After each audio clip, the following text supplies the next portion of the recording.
first of all, fall dishes. It's going to be not shepherd's pie, but cottage pie, because I'm using ground beef. Shepherd's pie is with either lamb or mutton, and this is a very popular dish back in England all year round because it's cold. But here it's more of a fall dish, winter. And this, as far as I remember, this is pretty much how we made it back then, with a couple of twists to it. And it's a little bit like a Cumberland, which nobody has heard of unless you're from there. So let's go over the ingredients. Okay, we're going to start here, of course, with our ground beef. And that is about 1.5 pounds of ground beef there. It's an 80-20. So I can get some fat out of it to cook it in its own fat. I have a tablespoon of Worcestershire sauce. If you can't get Worcestershire sauce, you don't like it, you can always use soy sauce. I got the herbs, the carrots diced, yellow onion, a couple of bay leaves, pepper, salt, garlic pepper, just garlic powder. You can mince the garlic, but we never used to, and it's just something else to do. We have a tablespoon of tomato paste, or tomato. You say tomato, I say tomato. Just over a tablespoon of flour, all-purpose, just for thickening. There is 2 cups of beef stock, red wine, half a cup of red wine. Now, if you don't like the wine, you just don't drink or anything like that, it's going to get burnt off anyway, any alcohol, so you don't have to worry about it. Then you can use some vinegar, a couple of tablespoons of vinegar as a substitute. And the tomatoes are for a surprise at the end, what we're going to do with those to make this all very different. So we're going to head over to the stove, I'm going to turn on the potatoes. We're going to go over to the stove, turn on the potatoes. I've already got them cut up. There's about 2.5 pounds of potatoes cut into 1-inch cubes. We'll get them going first, and we'll put on the ground beef. So let's head over to the stove. Okay, now we're at the stove, and there's the potatoes I chopped up earlier, as I say, approximately 1 inch. Now I'm going to add a nice pinch of salt to that for some taste, and it helps with the cooking. So there's the salt here. I'm going to turn it on, and bring it to a boil. It'll take about another 10 minutes after that, once it's boiling, to be ready. Don't want them to be mushy. I want to be able to just push a fork in it and it'll be fine. Then after that, we'll go through the whole process of mashing them. And just to speed the process up, covering it helps. Now we're going to go on to the ground beef. Turn this on, because it's better to have some heat going on it to start with. And the beef, I worked and kneaded it so it's all kind of more stuck together. This, I want to get it browned off in here and just pat it out like you do a burger, because we want to get a nice browning on each side of it. And I'm just going to leave it there and let it go for 3 or 4 minutes, and then I'll check to see how it's looking. And we're going to turn it over and brown the other side. Okay, so now it looks like it's got a lot of liquid, but I'm using an 80-20 ground beef, so I don't have to just cook it in its own fat. Hopefully it's going to be nice and brown on the other side. There you go. There's some nice browning going on.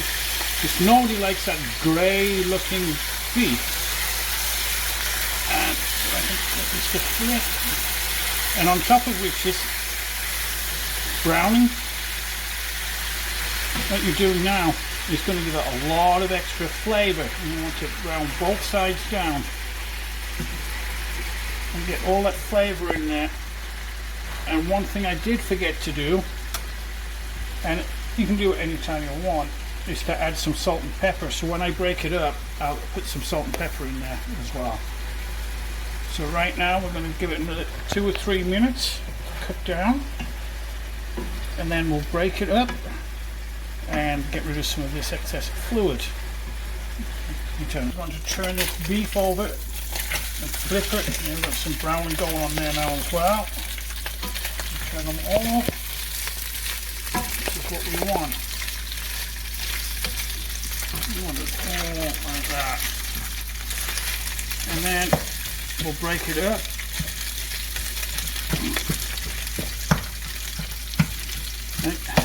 Just using this to start with, the spatula thingy, and then after that we're going to take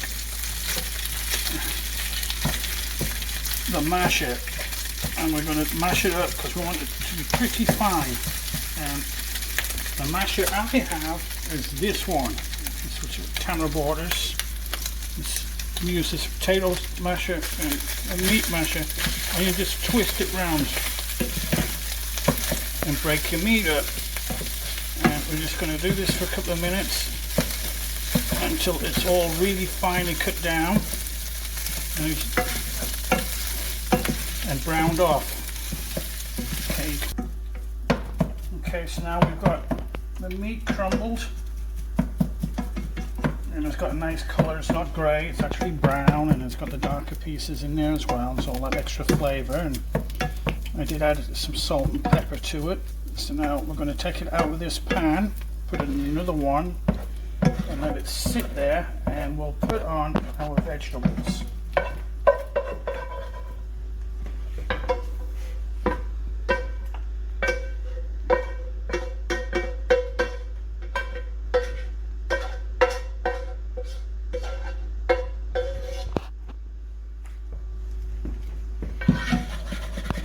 Now for doing the vegetables, you can use whatever fat you want.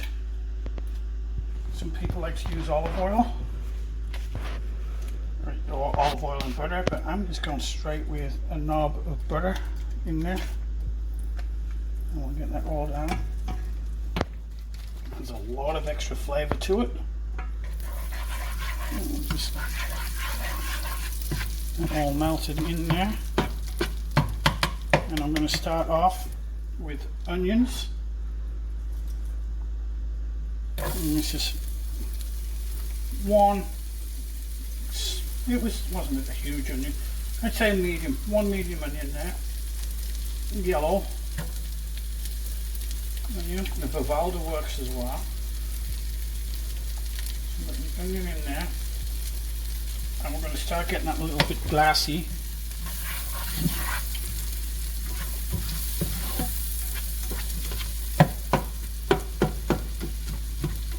I'm just going to give that a head start before we put in the carrots.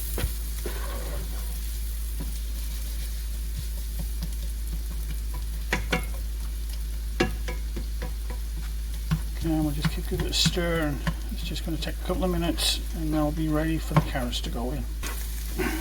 Got the onions and carrots going now, and they've had a few minutes to start cooking down. We still want them, we don't want them mushy. There's some little bit of firmness there. And we're going to start adding our liquids. So I've got 2 cups of beef stock right there, and that will start cooking into it. Then half a glass of red wine, and I got Worcestershire sauce, or Worcestershire sauce.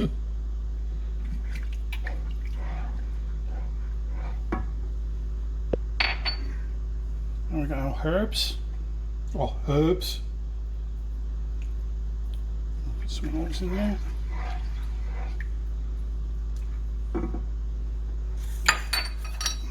couple of bay leaves. And we've got the tomato paste, a tablespoon of tomato paste. I'm going to put that in there as well.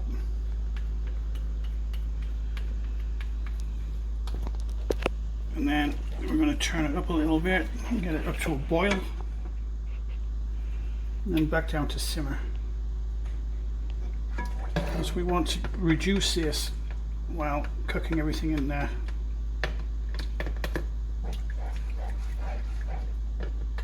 So that's going to take maybe 5 minutes. Okay, so the last ingredient we need to put in here is peas.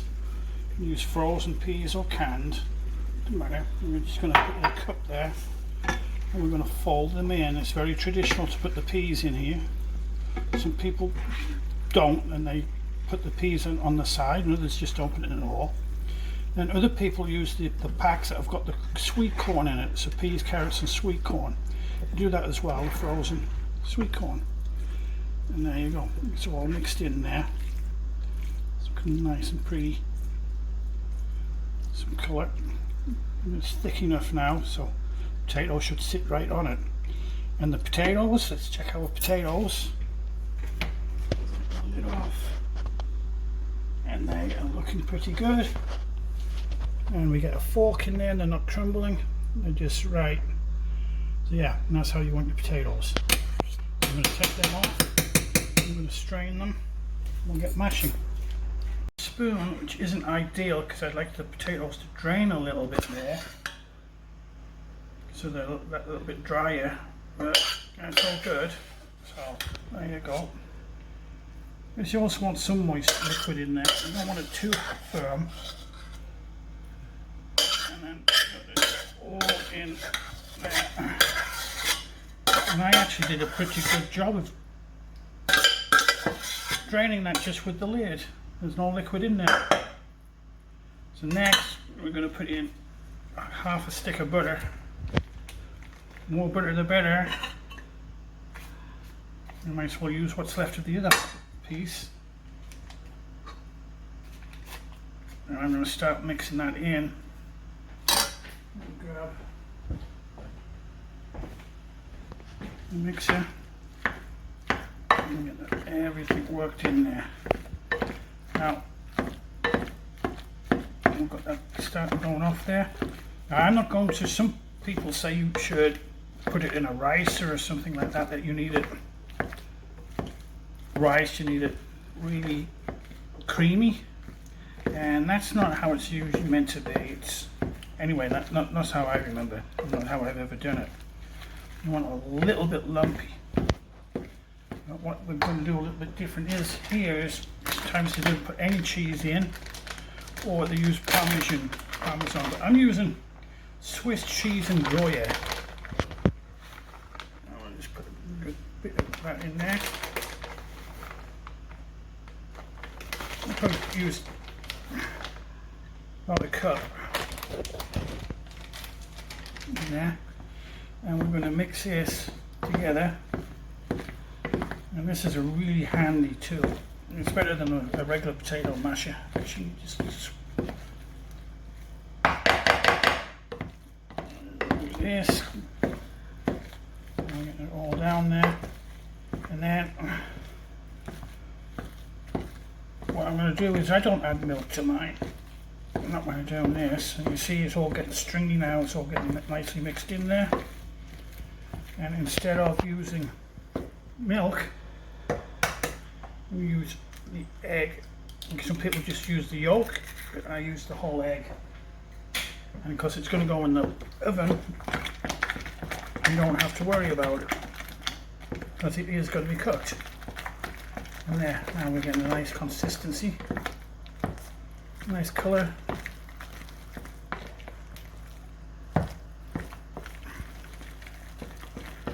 And it's not overly whipped. Still a few lumps in there, and we will scoop this on top of our mixture in a minute. I want to add some salt, a little bit of salt for taste, a little bit of pepper, and we'll mix that in. Just a pinch of each. A nice stir. And there's our potatoes. So next we're going to get, we'll get the Pyrex dish. Now we'll get our meat mixture and we're going to put that in there. Sorry, try and put it in the other way so everyone can see. And this is a lot. I'm just going to fairly fill this, which is fine. And then we're just going to spread that out nicely. A little more into our meat than we are potatoes. So that's everything in there.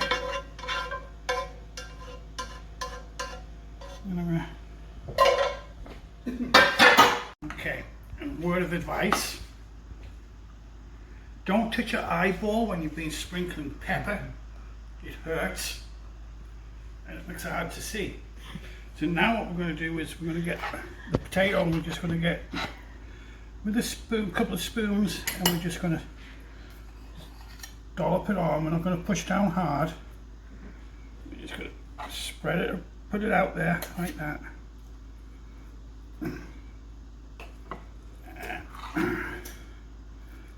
This is just a little bit of a processor. And that cheese is great. The reason I prefer to use the Gruyere and Swiss is because they melt so well and they have a great flavor. I prefer it to the Parmesan. Definitely. And we're almost there. Just the right amount of potato. It stops trying to escape. You see, I just gently smooth it down as I go. I don't want it super smooth, I'll refill it up as later. Just get that off there. Not great, all stringy and sticky. And another scoop there. And you see, it's got that texture there, a little bit of texture. You can see some of the potatoes that's not quite mashed all the way up. See, there's some chunks to it. Just like that. And there's the last of it now. So just the right amount for this size of Pyrex dish. Perfect amount.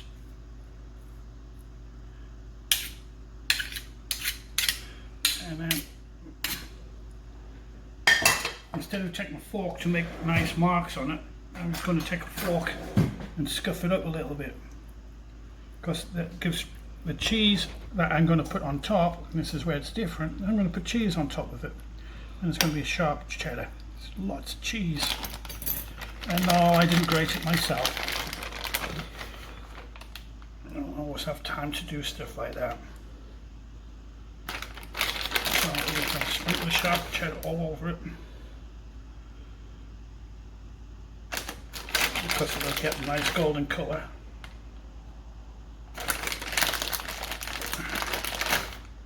And we're going for a cup of cheese there at least, maybe more.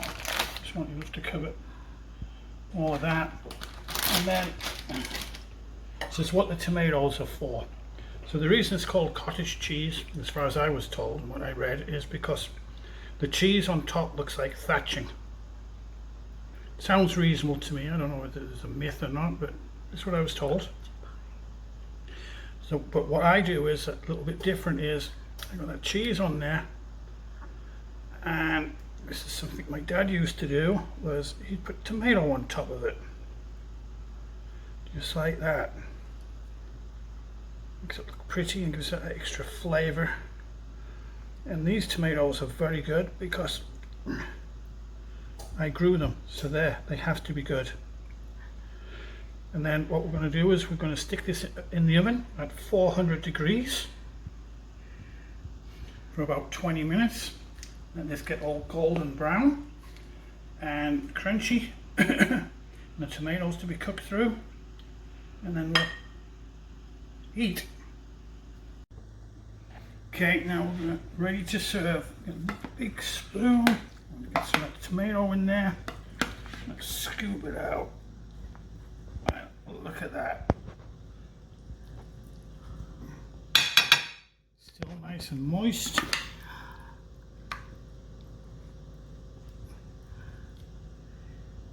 And there you go. And we'll get another serving out.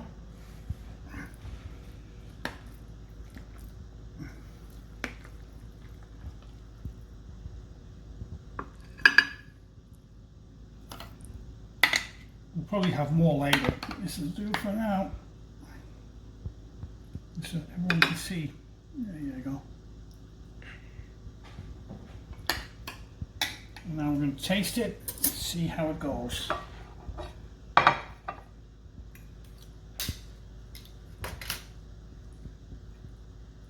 Some cheese and potato, some tomato, yeah, a bit of everything. It's going to be hot. Perfect. You know, lots more winter recipes and fall recipes coming from across the channel and around the States. Okay.